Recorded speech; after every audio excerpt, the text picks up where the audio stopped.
Hello and welcome to your go-to Detroit Pistons podcast, The Pistons Pulse, co-hosted by me, Bryce Simon of Motor City Hoops, a former D1 hooper, current high school coach, teacher, husband, and father of 3 amazing kids, and Omari Sankofa II, Pistons beat writer for the Detroit Free Press. Omari, my guy, I had a great time with you in Vegas, grabbing some meals, watching some hoops, and you were awesome introducing me to everyone. But why don't you tell our listeners the one person you forgot to introduce me to when we walked by him? So after Thursday's game, it was either Thursday or Saturday's game. Thursday's game. Omari never knows what day it is. Yeah, I mean, I'm still in Vegas now, caught between time zones. I couldn't even tell you what time it is right now. Granted, I'm going to preface this and say I had a 23-hour day that day. So I think it was a little clouded. Anyway, after the game, keep making excuses, because you're going to need it after the fan base hears this. So immediately after the game, they do media interviews in like the tunnel, like to the right of the arena. Like kind of like a brief about the time to get down there before the interviews start. So I get my stuff, walk down the stairs, go down to the tunnel. I walk past Trey Weaver, just like a quick hello, fist bump. Like completely forgetting that like Bryce is a couple steps behind me.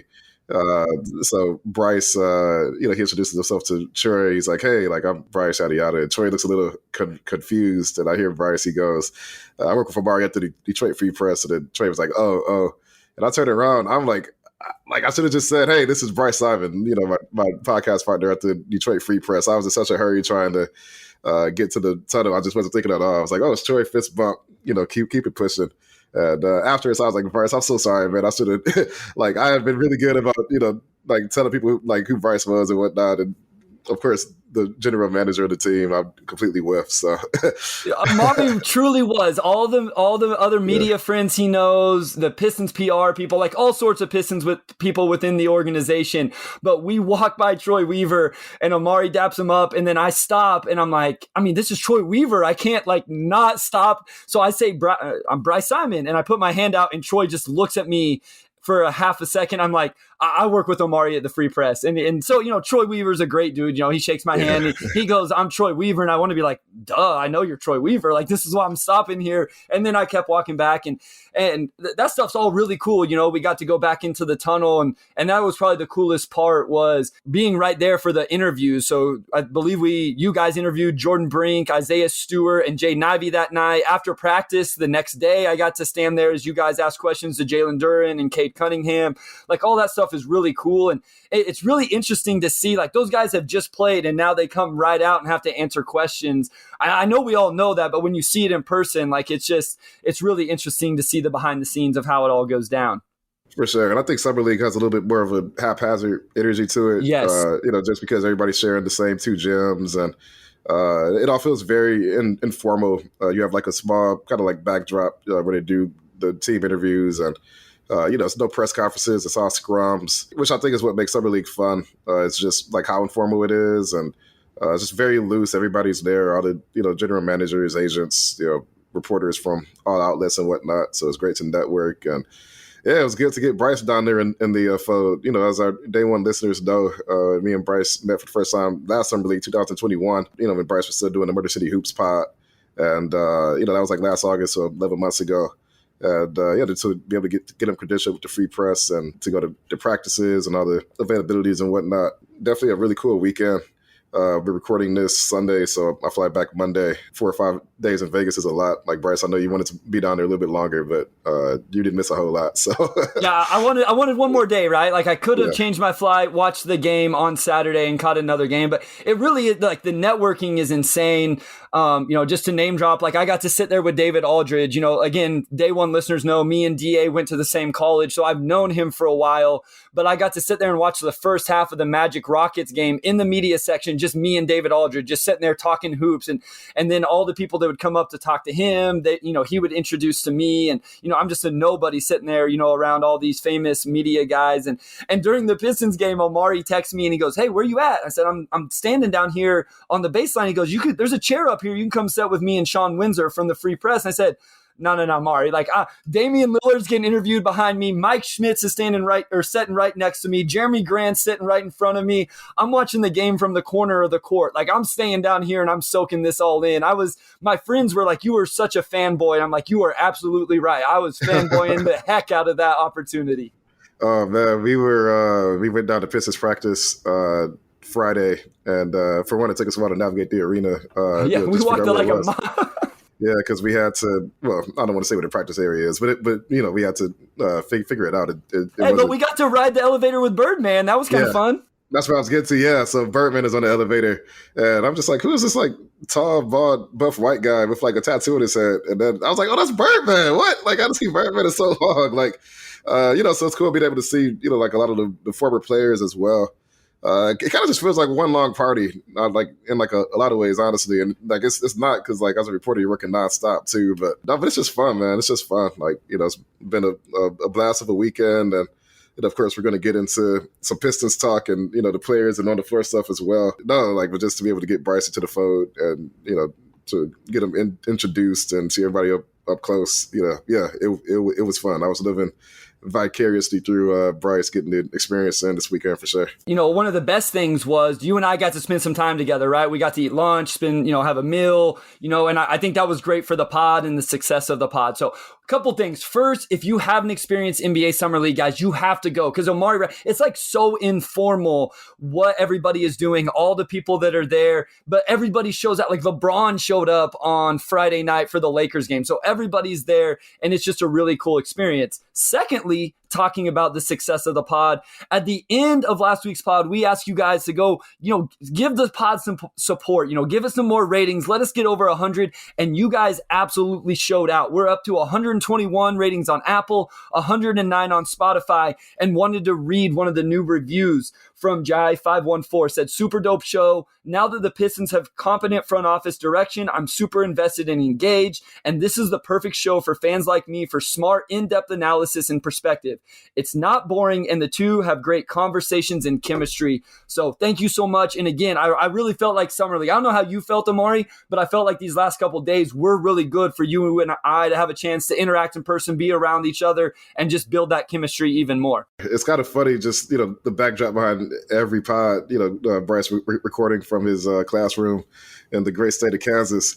So the few times we've been able to chop it up in person, it's really, I believe it's 3 times now, last year Summer League, this past Summer League, and then when you came out to the Pistons game in, I believe it was March. Whenever we're able to kick it in person, it's always good. We'll probably only happen a few times a year. Hopefully Summer League can become an annual tradition for sure. Let's get into the meat and potatoes of the episode. I know what everybody's here for. We thought maybe you'd be interested in just some behind the scenes stuff of Summer League, how it all went down and the last couple of days. So hopefully you guys enjoyed that. If you're here for the actual Pistons stuff, we're getting into that now. And the first thing is Cade Cunningham. Again, we got to see him in person as he was practicing with the team. Got a chance to ask him some questions. So I'll let you do that, Omari, in terms of what you ask him about his body, his weight, and how he's kind of maintained that and grown it just a little bit. Yeah, I mean, I'm sure most fans have seen by now that Cade looked noticeably bigger just in the social media photos he's posted over the summer. So Summer League, Friday at practice was the first time we had actually seen him in person really since the season ended. And he's definitely bigger. I asked him about his weight. He said he's up to about 225 now. Been fluctuating between 225 and 230 over the course of the summer. And that's about 10 to 15 pounds heavier than his playing weight last season. I think at the end of the year, I think a lot of people recognize that he's probably a little too skinny for his play style. It didn't really get calls. And, for him to be more of like maybe a Darren Williams build where he was already pretty good at getting the shoulder into people and, embodying bigger guys, centers out the way. But for him to be more muscular, I should definitely help that part of his game. Like, I also like that he just said that he wanted to just have, I forget his exact wording, but just have more of a presence of his game, right? I think he said command his space more, which I thought was interesting.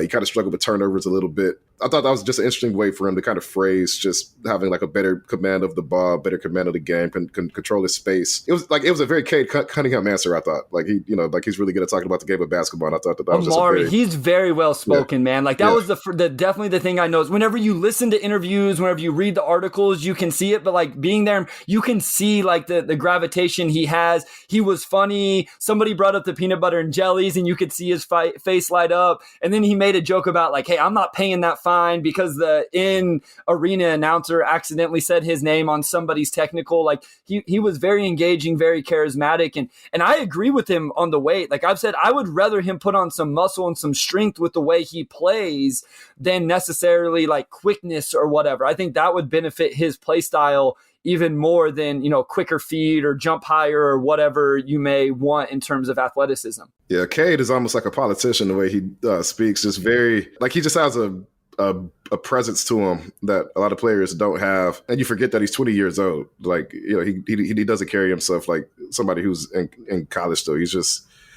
like it's just different. Like it's kind of hard to describe unless you listen to him a lot or have met him, but.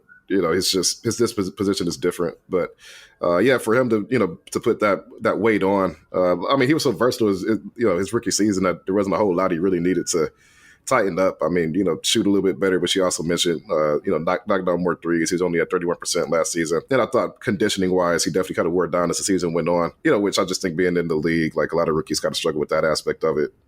It's 82 games, so the workload increases a lot. But yeah, I mean, just to have him around in Vegas, I know the Pistons wanted him down there just so he could practice with the team. He talked a lot about him and Jaden Ivey, just like how that fit works. And we'll talk about Jaden a lot, of course, because he was pretty electric in back half of game one and the first 5 minutes of game two. He definitely maximized his time there. I thought it was interesting that Cade said that he's not going to change his game to accommodate Ivey and like vice versa. Like they're just going to both go 100 miles an hour and kind of figure it out on the fly. I thought that was an interesting response. He was like, yeah, he's going to come in and play his game. I'm going to play mine, and we're going to figure it out. He didn't try to I just thought that was a very straightforward response. Like, it may not mean anything, but I thought for him to just be like, yeah, I'm not changing my game for him. He'll change the game for me. We're just going to go in there and figure it out. Like, just very straightforward, like especially for Cade, right? Like after we talk about how politically correct he is. Yeah, especially since their games are so different. Like their games are like almost opposites in like a lot of ways. So maybe Cade just recognizes that they can't really change their game to accommodate each other because they play so differently. You just kind of have to go out there and kind of see how you fit. So like I kind of just like the frankness of that. He wasn't like, I'm going to send on the perimeter a little bit more to let them get to the rim where I'm going to do this or that. He was just like, nah, we're just going to go out there and hoop, man. Like, I don't know. We'll just figure it out. Another guy who I thought was very well spoken whenever I listened in on the interview after practice and absolutely, has a presence in terms of his body and his frame is the 18-year-old Jalen Duren. I thought he spoke really well as you guys stood around after practice and asked him questions.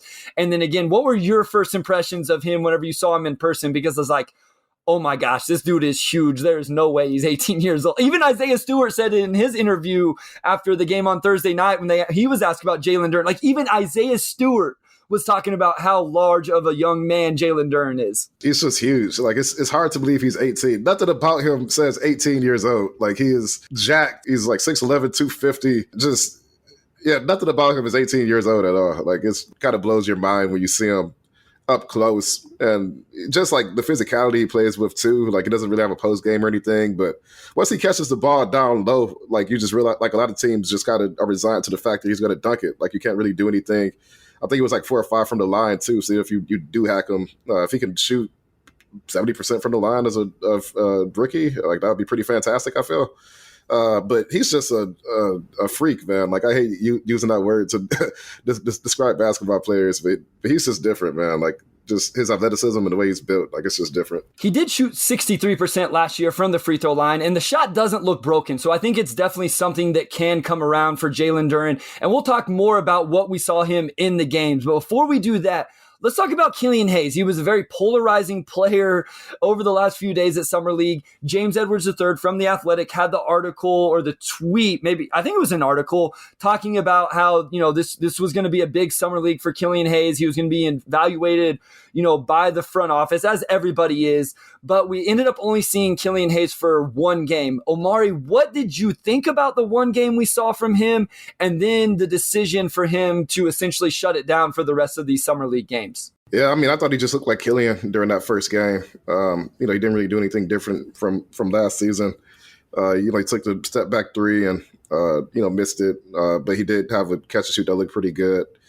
Defense was good, passing reads was good. And then of course, it ended up not playing after that first game, and we actually didn't break about it after. And he said that the plan was always for Killian to play one game. I thought it was interesting coming into Summer League that all the 2020 guys, and of course Cade as well, were on the roster to begin with. And I know it was important for the Pistons to get all their guys in the Summer League to be able to practice and kind of have that, build that chemistry, have that camaraderie and whatnot. Isaiah Stewart, of course, ended up playing game 2 as well. And he's the only one of that entire group that's played 2 games.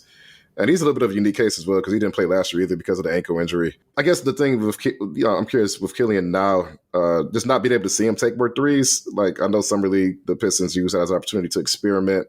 Last year we saw, Sadiq Bey do his best Kobe Bryant impersonation as far as just, trying to utilize his feet and take turnarounds and whatnot.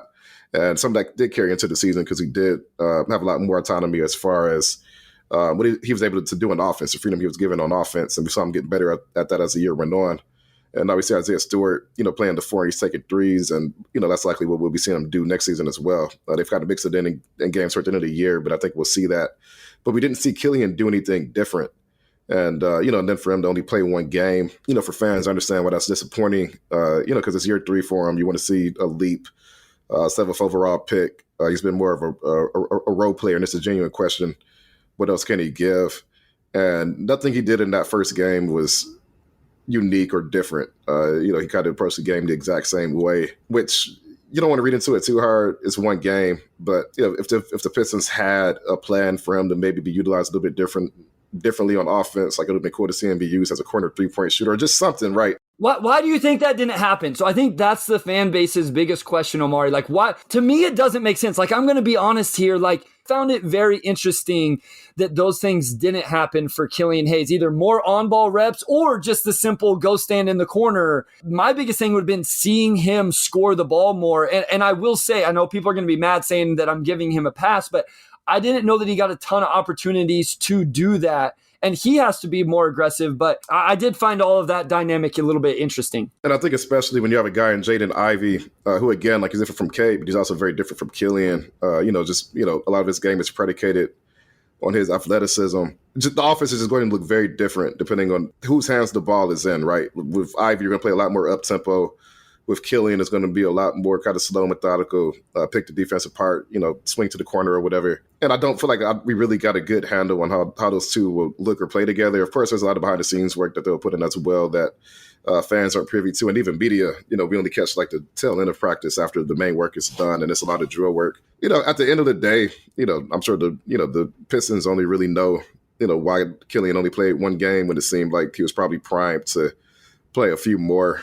On paper, the fact that Isaiah played 2, and Isaiah's been probably more consistent player in 2 years than Killian has as well, but obviously has something to prove playing the 4 and shooting as well. It's interesting, but it's also Summer League. Whatever work Killian put in as far as a shooter and whatnot, I guess we'll just have to wait till preseason to see how it works out. But yeah, I mean, I think if you're looking at guys who probably had the most to prove, Killian was one of them, and definitely disappointing that he didn't really show much more than what he had shown during his first 2 seasons, obviously.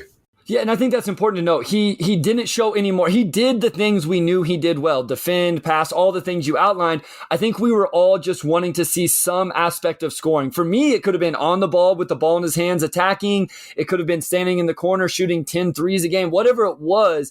And we just didn't really get a chance to see that. And then, he wasn't necessarily injured that we know of. And then they shut him down. It sounded like that was the plan the whole way. I do want to touch real quick on the practice dynamic. You mentioned, we only got to go in the last few minutes of practice. The immediate thing I took, Omari, and you see more than me, but there was a 5-on-5 game going on one end, and Cade and Sadiq were a part of that. So anybody wondering if they were actually practicing, they were involved in that game, and it was competitive. It was a half-court game of 5-on-5.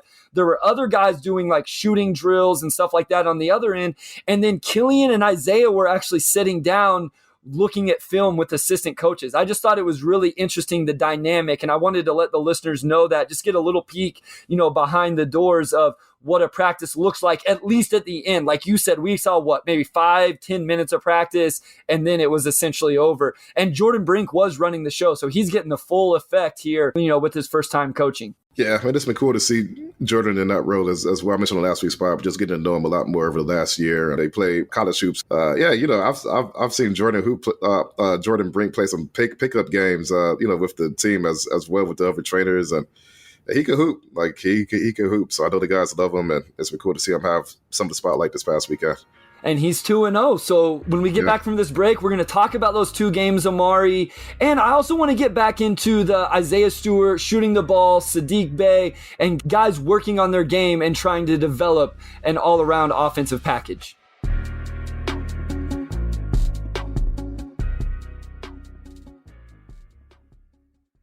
All right, hey, Carlos, just a quick idea. How about if I say, hey, this is Sean Windsor, and you say, hey, this is Carlos Smiles, and I'll go, and then we'll go back. You want to try that? Yeah, that sounds good. Okay, you ready? Yep. Hey, this is Sean Windsor. And this is Carlos Menares. And we are the team behind Free Press Sports with Carlos and Sean, where we are going to talk about, you guessed it, sports, but lots of other stuff. Like what, Carlos? Oh, we're going to talk about your favorite subject, Sean, food. Probably more food. Arts, culture, sports, TV, movies, you name it. If it's happened in Detroit, we're going to talk about it. And sometimes we're going to have guests in who obviously know a lot more than we do about just about everything. But we're going to have some Free Press journalists to talk about big stories, folks from the sports world. We're going to be out every Thursday. You can find this podcast wherever you find your podcasts, Apple, Spotify, Google Podcasts. We hope you'll join us. We're back talking more Summer League. We've touched on it a little bit, but I do really want to get into Isaiah Stewart playing the 4. He started alongside Jalen Duren in the front court at the 4 during the first 2 games. And I believe he is 5 of 9 from 3 through 2 games, which is obviously very, very good. Going back to the end of last season, he shot 11 of 18 from 3 over the last 8 games, which is like 60-something%, which is also very good. I think it's time to have the discussion. How good of a 3-point shooter will he be next season? What can we expect from a volume standpoint? And what can we expect just from an accuracy standpoint?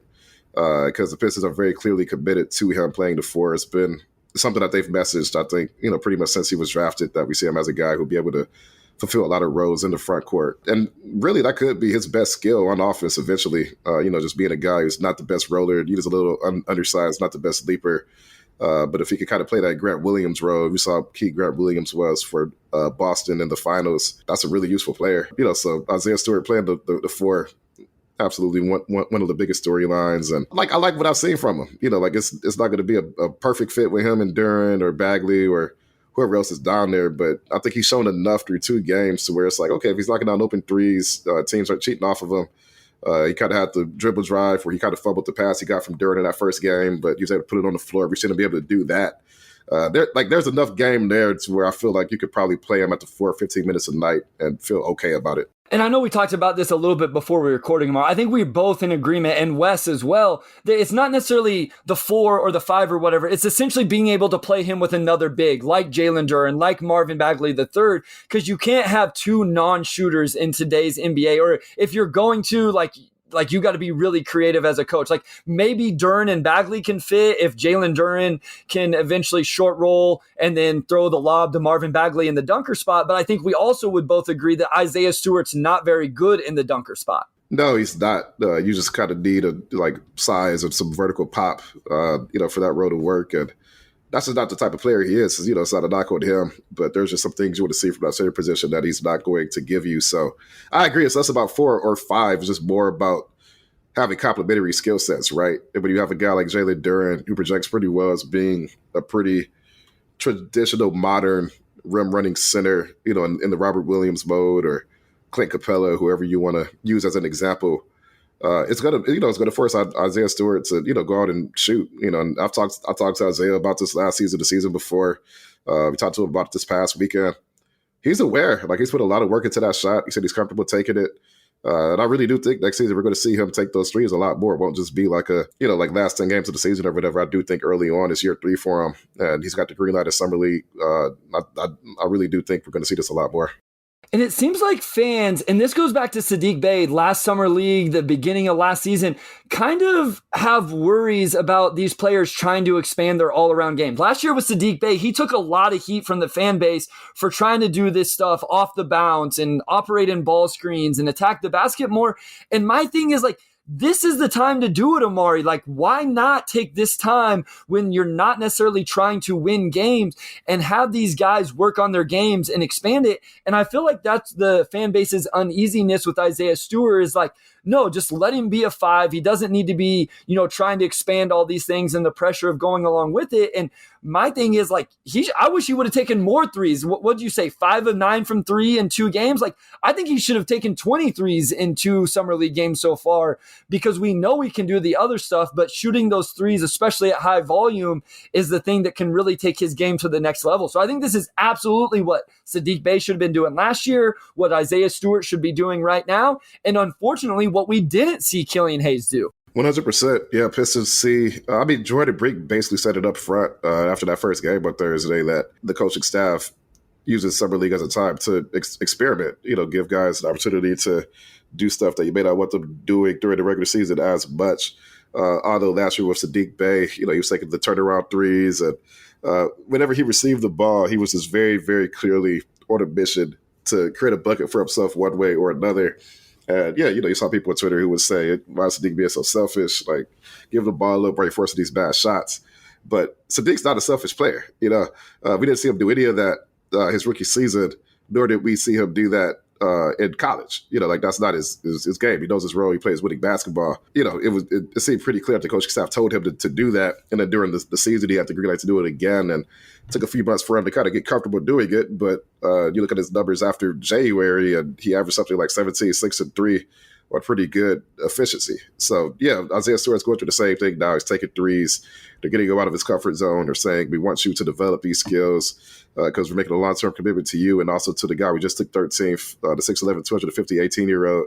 And you guys are going to have to play together. And that doesn't mean that you're going to be a full-time 4, or a full-time 5 or whatever. It just means that we're going to use 2 big lineups. We've seen teams have success with 2 big lineups. When you invest in 2 bigs, you would like to be able to play together. I think it would be a shame if Isaiah Stewart were only a 5 and he's only getting like 18 minutes a night at most. I think ideally if you could play him with Duren and he can knock down threes at like a 35% clip. We've already seen him switch when the guys like Luka, James Harden guards, and guards have to get surprised when Isaiah Stewart switches onto him, like this kind of big guy, and he moves his feet so well. He's just very fundamentally sound when he's on the perimeter. And just by the way, like him and Duren defensively, even if it's not a perfect fit offensively, defensively, that might fit like a glove, right?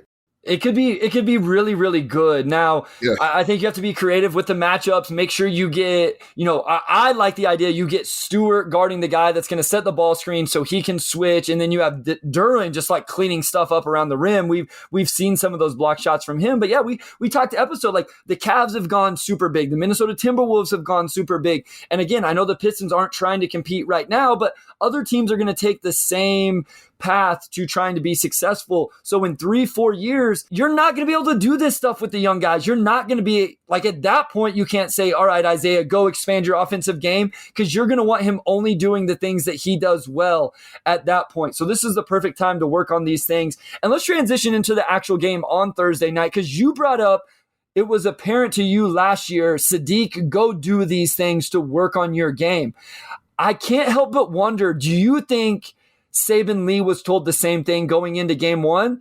Because I'll be quite honest, Omari, I didn't think he was very good. He looked overly aggressive, and I'm someone who's like, hey, always be aggressive, but I didn't think he looked good. He looked better in game 2, but do you think maybe that was the message from the organization? Like, hey, go out there, be aggressive, try to do some things maybe you don't always do? Because I know the fan base wasn't very happy with his game either. I think it's possible for sure, because it was a little uncharacteristic the way that he approached the game and was just like missing obvious reads and whatnot.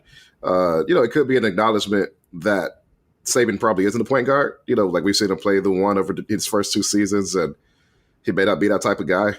I think additionally, when you take a guy in Jaden Ivey who, like is a very similar type of player, but obviously, fifth overall pick is coming in. And he's probably doing some things on a higher level that puts Saban Lee in a spot where, where do his minutes come from? He hasn't been, a key rotation player quite anyway. He's a second round pick. But it could have been an opportunity for the coaching staff to tell him, go out there and just try to get a bucket. We want you to go out there and get comfortable. Just find your spots, whatever it may be. No, I mean, he did have a great game. I think he shot 1 for 8 or something. He did get to the line a lot. He took a bunch of free throws, so that was good. In general, I think we tend to take Summer League a little bit too seriously. And I'm going to use that actually to kind of segue to talk about Jaden Ivey. I was going to say, I'm embarrassed that we haven't brought up Jaden Ivey in the first 30 minutes of the pod. So I hope still listening, and we apologize. I apologize for not getting this in earlier because I know he's pretty much the guy everybody wants to talk about outside of maybe Jalen Duren. We saw Ivy, and he kind of looked rough during the first half on Thursday. And, it's kind of like, does he remember that he could just blow past people out well? He kind of looked tentative, and it could have just been first game nerves, obviously. But that second half, he came out, got a couple dunks, and he loosened him up. Yeah, then he looked like prime Derrick Rose, during the first 5 minutes of that game on Tuesday before he rolled his ankle. And, and hopefully we see Ivy play again. He tweeted Sunday that he's good. So I guess we'll see. It'll be good to see him get some more reps. But, yeah, I mean, he was just so good in those first 5 minutes on Sunday. He might have went off for 40. I mean, oh man, it sucks that he rolled his ankle because it was just oh man, this dude is just an absolute. He's like the Flash, man. He's just so fast and just man. This week is the first time I'm seeing him play in person, and it's just absurd to see him. It reminds me of watching Ja. He's a different player from Ja, but I covered Ja's rookie season, and as far as just them being a complete blur, I kind of do see shades of that in Ivy as well. Yeah, so just for the stat lines, he had 26 and 6 on Thursday. He did have 5 turnovers as well, but that tells you how well, we have pretty high expectations for these guys where we're critiquing his game a little bit on Thursday when he put up those numbers. But then he had 11 points, 2 assists, including that dime to Braxton Key in transition in just 5 minutes on Saturday. He hit, a step back 3. He had an isolation drive to the rim that I believe was an and one, had some other stuff in the half court. And I think that was what was impressive was he was doing it in the half court. Because I know one of the critiques coming out of Thursday was, yeah, but he's doing it all in transition or semi-transition, which I'm well, that just means Coach Casey needs to speed up the offense this season and play a little bit faster. But he did some of those things on Saturday in the half court, which was exciting as well. So I think he showed everything we wanted to see from Jaden Ivey in the minutes he's played so far. I don't know if he showed any more. I'm going to go back and watch some more film and see what he specifically looked like on the defensive end. But that is encouraging to see because not every rookie has done that so far. Not every rookie has looked great. Jabari Smith Jr. hasn't shot the ball well, and that's what he does best. So it was really nice. Both of the rookies for the Pistons, Omari, have at the very least, showed out with what they do best in 2 games. Yeah, I agree. And we talked a lot about Jaden Ivey before the Pistons took him, and we kind of talked about, fit and, can he shoot well enough? Can he pass well enough? This and that.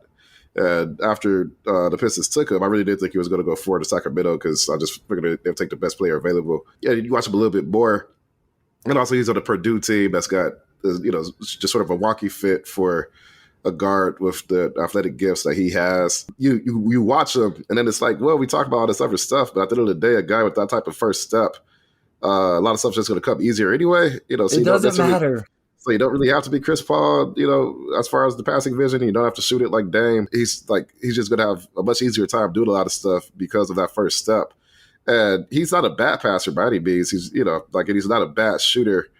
So even if those things settle in closer to average, he's still a guy that might be able to get you 20 a night just because of his first step, especially if he locks it on defense as well. And he has all the tools to be an elite defender too.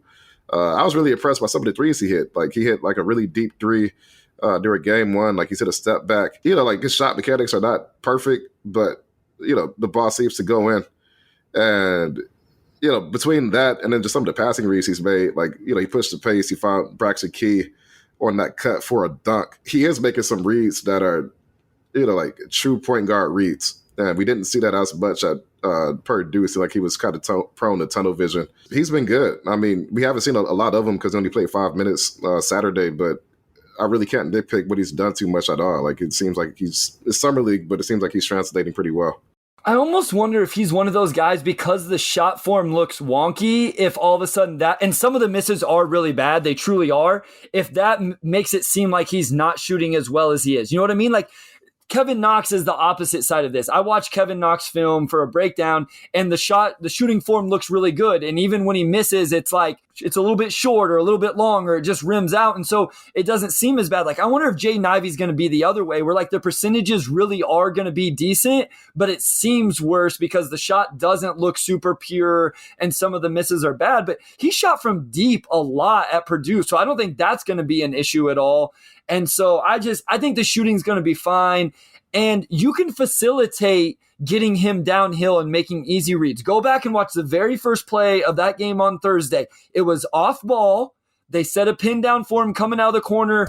He turned the corner on the defender, and all he has to do is read the help defender. If he doesn't step up, I'm dunking it. If he does, I'll throw a lob to Jalen Duren. Jay Ivey can make those decisions, Omari. Maybe he's not making high-level reads in ball screen situations, but those off-ball things like that the Pistons can draw up for him, he absolutely is a high enough level passer to do those things.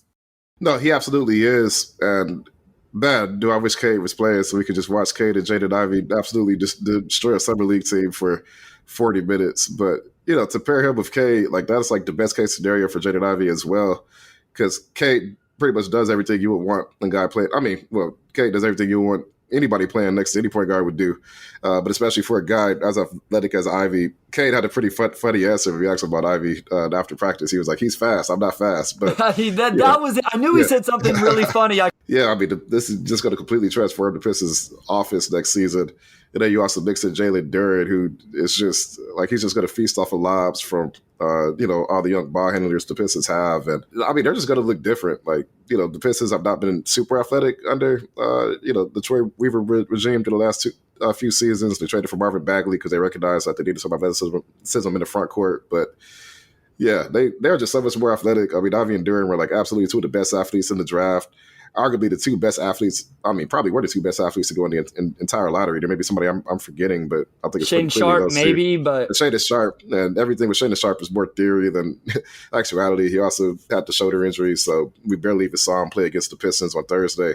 But beyond that, I mean, Pistons got a lot faster, a lot more athletic. And like Duren just looks like a grown man, even though he's the youngest player on the floor. Like, I'm excited to watch him next season, man. Like, I'm excited to watch him. Like, I don't think the Pistons have ever had this type of athleticism since I've been watching them, for the last 20 years or whatever. I was texting with our good friend Scott Hale the other day, and we were talking about the roster, and maybe they're not going to win a lot of games yet still and all that stuff. But he goes, I thought this was perfect. You go from being bad to being fun to then being good. And I was like, I feel like that's kind of where this team is going. Like, they've been bad for 2 years. They could be a lot of fun this year with Cade, Ivey, Duren, all of these guys. And then hopefully a year or two from now, they're good. So I think that's kind of the path this team is on. I do think they're going to be a lot of fun to watch. There might be some tough stretches to watch, Omari, if the shooting doesn't come around.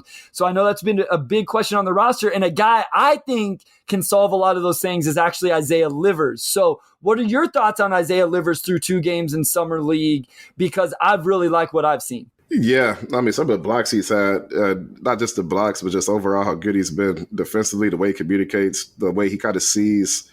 Some guys are able to just, like, we talk about point guards who can see several plays ahead. Yes. Isaiah Livers has some of that on defense, which feels a massive need for this team on the perimeter. And then you couple that with the shooting, and we already knew he could shoot. I was really impressed by Isaiah Livers last season because he barely, like, he was out, for so long rehabbing that foot injury that he suffered during the Big Ten tournament. He didn't have a summer. He kind of came back a little bit in December, and then his foot was sore, so I set him back again. But for him to come back, and it took him a couple games to get comfortable, but once he got comfortable, he really did a good job shooting, rebounding, defending, and he never, ever looked sped up. You could watch players, and you could see how they process the game. Some guys do everything a split second too late. And Isaiah Livers, he's not like a super athletic player, but it just seems like everything kind of moves slow for him, and he's never hurried up, which is a great trait to have as a shooter. And then for him to come to Summer League, and he had like 20 or 22 points when they played on Saturday, and he didn't shoot well Thursday, but defensively he was fantastic. I mean, he might genuinely be like one of the highest played players on next season's roster just because he does a lot of stuff that they need. He can play the 3 or the 4, so he feels a need there. He's an NBA player. I mean, there's no other way to put it. Like, I'm extremely high on Isaiah Livers. He's shown you everything you would want to see from him on Summer League and more. And he's just good, man. Like, I think they got to steal, honestly. Yeah, I know. I was thinking about it last year. I was like, man, he looks pretty good. And I started tweeting about him a little bit. And finally, good friend Keith Black Trudeau's like, oh, no, he's absolutely an NBA player. It's like, okay, good. Like, other people are seeing on Pistons Twitter what I'm seeing. And it is like the shooting is great. But he's like, I know this is another one of those buzzwords I like to use, whatever, but he's like a connector offensively, which I think this team needs. You know, like, he doesn't need the ball in his hands at all, Omari. He's not going to have to do that. He's not going to self-create. But that's not going to be his role. That's Cade's job. That's Ivy's job. That's going to be Killian's job. You know, you can find guys to do that. It's not going to be Isaiah Livers, but you need guys who can bang shots, who will cut, who will get an offensive rebound, and then defensively. It's just so much fun to watch him. I tweeted out one today. He's like clapping, talking to Saban Lee on ball, telling him where his help is, and then he scram switches after a ball screen. Like, he just does all those little things really, really well. And I'm with you. I don't know if he's going to start. I wouldn't hate it. You could talk, I think Rod Beard tweeted out, you could talk me into it, but no matter whether he starts or not, he's going to play a lot of minutes for this team this season. He also, like, just from a personality standpoint, he's always really enjoyable to talk to. Like, has like a charisma to him, I guess, but like just very smart, very basketball smart. Like I'm buying a lot of Isaiah Livers stock. Like, I think he's really going to come out and fill some of the needs for the Pistons next season. Like, it's hard for me to see how he's not playing at least 20 minutes a night, every single night. Yeah, I mean, I think I'm going to end up being the Isaiah Livers hype train guy on Twitter, like, not even by design, but it's getting there, and I'm going to keep pushing that narrative because I think he's a really good basketball player. We're going to take a short break here, Omari, but when we come back, there's a few other guys at the bottom of the roster we've seen play either 1 or 2 games that we'll talk about, and just our thoughts about Summer League in general and what we've seen.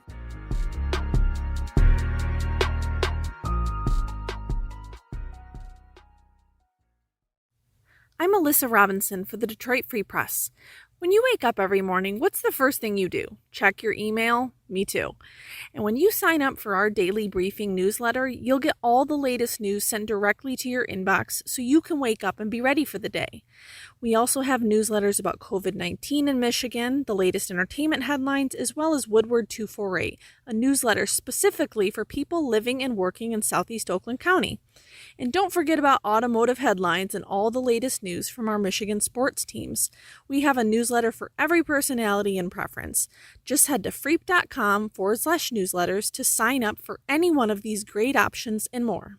We're back with segment 3 of the Pistons Post, where we're going to talk about some of the guys at the end of the roster for the Pistons, and then Summer League as a whole as well. Braxton Key, he was a guy that came in last season, and I didn't always love what I saw from Braxton last season, to be honest with you, but he's looked really good in Summer League, just being like a high-energy defensive guy who can cut and just make things happen. Like, he's just like a make-things-happen player.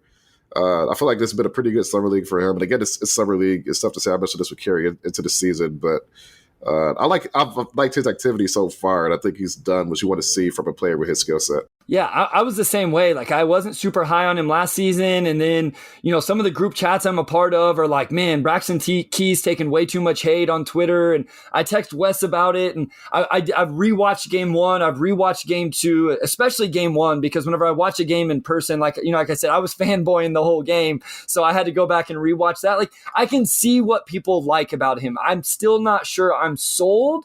But if you think the jumper can come around, he does do some nice things. Like, he's been disruptive defensively. He does some of those things Isaiah Livers in terms of that. And then just a utility player, cutting at the right time, grabs an offensive rebound. He turns the ball over a little bit too much for me, but I do think he's had an interesting Summer League. And again, he's just on a 2-way. So, essentially he's player 16 or 17. I do see why some fans like him. I don't know if it's kind of the Bruce Brown thing. I think Wes brought that up when we were texting, like maybe since the Pistons lost Bruce Brown, the fan base is looking for the next one.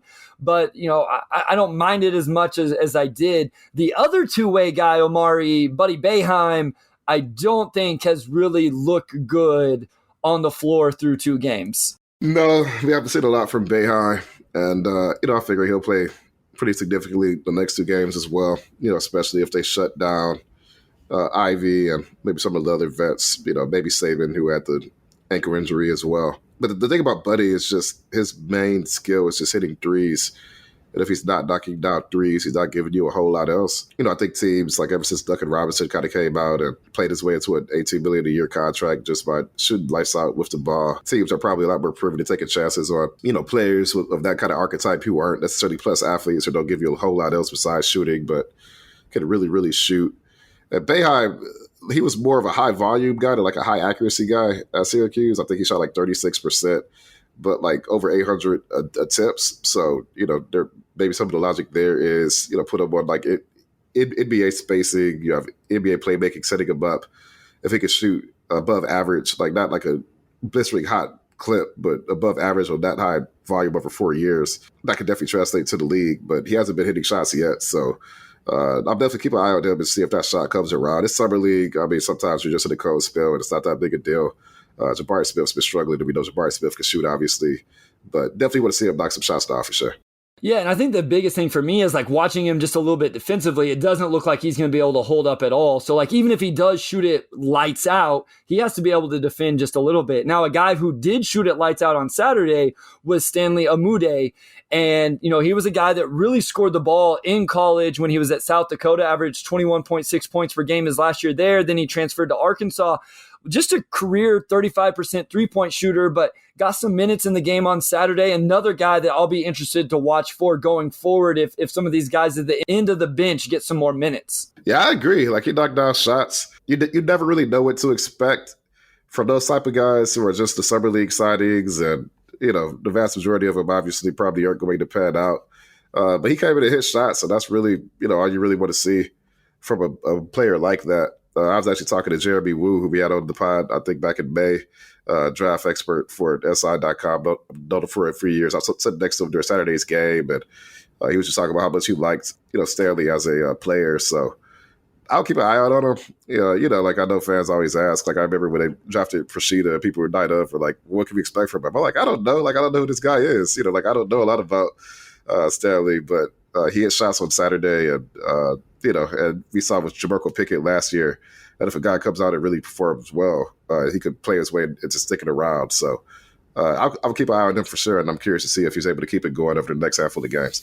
Brashida did sign a 3-year contract, I believe, with the European team. I didn't look up the club that he signed with, but he has signed a 3-year contract overseas. You can always buy those things out. So if he blows up over there, you can, still find a way to get him over to the States before that. But obviously doesn't look like it's a possibility for him to be with the Pistons this season, which I think we kind of knew and anticipated. Speaking of draft and stash, the one from last season, Balsa Koprivica, who I actually did see out in Vegas at dinner whenever I was there. It was early, so it's not like he was breaking curfew the night before the game. But, Omari, he didn't look very good in game one. Probably got outplayed by Luka Garza and then didn't get any time in game two. So it'll be interesting to see how much time he gets if they shut down Isaiah Stewart, etc. But, some big minutes for him coming up in terms of proving himself as an NBA possible player. His archetype probably is you want him to be a guy who can protect the rim and finish lobs and whatnot. And, I don't need to talk too much about it. Like, you'll get blocked by Luka Garza in the post-up. That's not good. So, so we'll see. We'll see what happens with that. But that's a pretty big red flag as far as being NBA ready. So that's what pretty much everybody was like. My only memory of Balsa was that he got blocked by Luka, and so we did get to see Luka on Thursday night. Frank was there watching him, supporting his son. But one thing I think to make note of Summer League is let's just talk some general thoughts on it. Is these guys aren't just playing for NBA rosters, Omari. A lot of these guys aren't going to be on NBA rosters. They may get two ways. Maybe they get in the G League, but some of these guys may simply be playing to get seen by a scout that's from overseas. I'll be honest, as I was walking through media areas, you could see all sorts of scouts. A lot of them you could tell were from foreign countries that were there to watch and probably trying to find talent for their teams over there. So this isn't just about NBA rosters, two-way rosters. And so, maybe these games won't get as exciting as guys get shut down, but it's very, very important basketball minutes for these guys at the end of the roster. Like, these guys are just playing for opportunities in general. Of course, most of them, won't stick around in the NBA. Like a lot of these guys can hoop. And I think the things that's fun about Summer League, as we kind of transition into talking about some of the guys from other teams as well, is everybody's playing for something, right? And usually the guys who are not the draft picks can often be a little bit hungrier because they are actually, like playing for their livelihood, right? They did sign a NBA deal. They're looking for that next contract wherever it comes. And, just to kind of see like those talent differences kind of like laid bare, or just like some guys like Jamarco last year kind of sees it above it. Like, I mean, like I read about his story, but for him to not even be like highly recruited at all, that Georgetown, he was okay at Georgetown, right? Like pretty good, but for him to be able to get a two-way deal, like those stories are like really cool. And like I was the weirdo who when I was still in like high school, I used to like pay $5-10, to get the Orlando summer league pass and just like watch guys that you watched in college like 5 years ago and didn't even know we're still playing basketball. So it's just fun, man. Like I just love seeing these guys go out there and grind and try to seize the moment. Your boy Jaden Hardy went off. Guys have something to prove. They come in. And you can kind of see that hunger. As far as the rest of the league, I do want to talk about that game before the Pistons played on Saturday. Between the one that never would end, between the Kings and the Magic, and we got to talk about Keegan Murray because Keegan Murray's been balling. Do we have to talk about Keegan Murray? This is kind of like a Pistons pod. Like I feel like we stay in our lane. But we got to talk about Keegan Murray because folks were talking about him like he was going to be a scrub in the NBA, right? Like he's 21. I mean, this summer league, I'm going to say a summer league probably 80 times over the course of this pod, but I think he scored like 20 points at least like every single game. Like his 3-ball looks automatic. Like that shot he hit, to tie the game and send it into OT.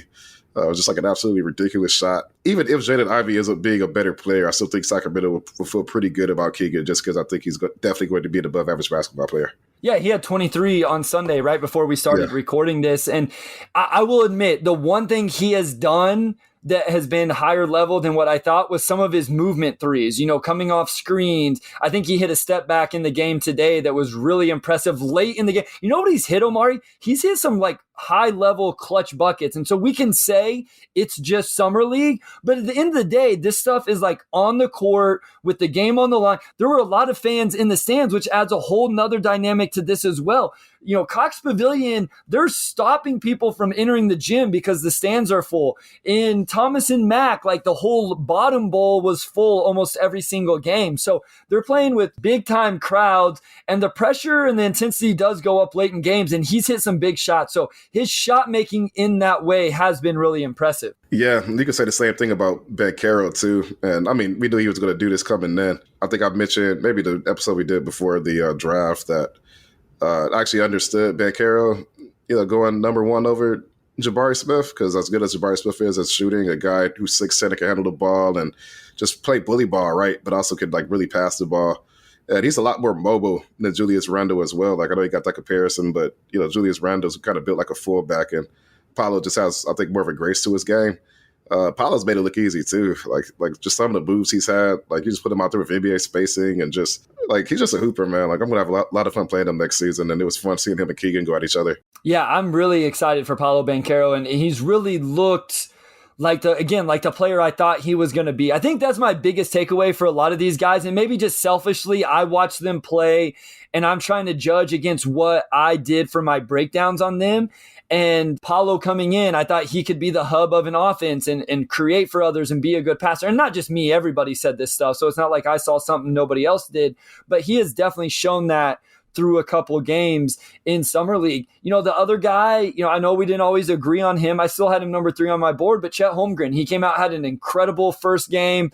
The offensive game, I do want to say this, the offensive game hasn't been quite as impressive since that first one, but defensively, that dude has been incredible, just blocking everything that comes around the rim. I know he had the one matchup against Kenny Lofton where he just kind of bullied him, and I know that has some people concerned, but as an off-ball help defender, Omari, he meets guys at the rim, and usually he ends up winning that. Yeah, and I'll just say Kenny Lofton he has a perfectly catered game to beat up tall, lanky centers. Like, there is not a worse matchup, other than guys like Embiid or whatnot who do it against like everybody, but Kenny Lofton, 280 pounds, 6'6". Skilled. Like, extremely low center of gravity, skilled, extremely soft touch with that hook. He would not only do that against Chet, I think there's a lot of centers that Kenny Lofton would have success against doing that just because that's extremely hard to guard. So folks were like, oh, see, like Chet's going to struggle. But no, Kenny Lofton, like he abused Victor like the exact same way he did Chet, in one of the tournaments a year or two ago. And, and Victor is a much better prospect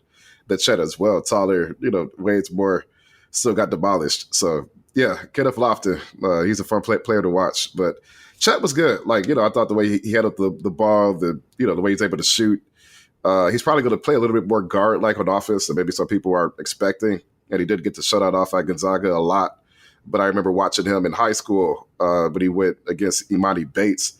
And just watching Chet, I'm like, this dude, like, I'm not comparing him to Giannis, but the way he had attacked the game on offense was kind of Giannis-like. Obviously not the same level of physicality and just brute strength going to the rim, but also a better shooter as well. So I'm curious to see if OKC puts the ball in his hands a lot and lets him, like push those fast breaks like he did like that spot up three a lot at Gonzaga. I'm just curious to see how much of his game he actually has there. Like, can he break guys down? Because just having a 7'1" guy who could really shoot pull-up threes like that is going to create a lot of matchup issues alone. Like, he doesn't even need to be Kevin Durant to really be a highly productive offensive player with that in his back. That's what I do like about his offensive game is I do think he can make matchups hard for other teams. But you brought up, how are they going to utilize him? Like, don't you want the ball in SGA's hands and Josh Giddey's hands? So it'll be interesting when you get into the season how much he gets to do those things, or does the ball end up in somebody else's hands? It's not going to be like Gonzaga where everything's running through Drew Timme. I'm sure they'll still find a way, but it does seem like that's what he does best. And he seems like that's where he's most comfortable. Like, it's not going to be go banging in the post. I don't think either of us think that's his game. It's more of going to be a perimeter oriented game. But if the shot is true, at the very least, he's going to be a defensive anchor type player with a guy that can knock down shots. The other thing with Chet is that there just aren't a lot of guys with his skill set that'll come into the league. If any, like, he gets compared to Porzingis, but he's way better defensively, and I think a lot more mobile. They compared to a few people, but none of those comparisons really fit. So out of all the rookies, like not on the Pistons, of course I'm excited to watch Ivy and Duran, but Chet might be the one I'm most excited to watch just because I have no clue what's going to happen. Like, I don't even know how to predict his numbers. I have no clue. Like, this is just a complete mystery box to me, and definitely curious to see which aspects of his game OKC is able to unlock. So after a week of Summer League, you're not ready to give your Rookie of the Year lock just yet? All these guys are good, man. Like, there's a lot of talk about this class being a weaker class, and it's probably not quite as strong at the top. Like, I think it's a good class. Like, I know Johnny Davis struggled against the Pistons pretty bad, but I still think Johnny Davis is going to be better than people expect. There's a lot of guys where, if they can shoot, like, you can see them become a lot better, like Sohan and whatnot. So this is a fun class, man. I mean, realistically, I can see like 6 guys getting Rookie of the Year. Like Keegan, like, he'll have the ball a lot. Like, Keegan could probably put up some pretty good numbers early. Like, it wouldn't shock me to see him average like 15 and 7. I mean, that would put him firmly in the mix. Paolo, he's going to have the ball in his hands a lot. So I'm just curious, man. Like, this is to be going to be a really fun class just because I just think that there's a lot of parity throughout like that top 6 or 7, and guys should be able to make an impact pretty early. Yeah, I think that's what's interesting, right? Is it was supposed to be such a weak class, and I think maybe unintendedly people said that, but it was really about just like not having that star power. Like, I don't know that you think that this is the face of your franchise type talent. I still think Paolo, out of any of them, has the ability to be that, but you got a lot of guys who could be number 2 option, maybe number 3 option, be really good players. And it's not just 1 or 2 of them. Like you just said, 6, 7, and maybe even more if guys can develop some jumpers. So, we still have a whole nother week of Summer League, Omari, to watch these guys. I'm sure they're going to get shut down over the next few days. I know you're leaving. I think you're going to watch the Pistons practice tomorrow, but it's been really fun so far. I don't know if we're going to get to see Jaden Ivey again or not. If not, that's all right. We'll still got Jalen Duran and then a lot of those guys on the back end of the roster that are, whether it's for the Pistons or not, those guys are playing for something. And so there's still, interesting games to watch. Maybe they'll call a few less fouls as they go throughout the week. Yeah, that's been the one downside for sure. Like, it's been like 8 delay of game calls through the Pistons games. Like, that first game, I was miserable that day. Well, I would say I was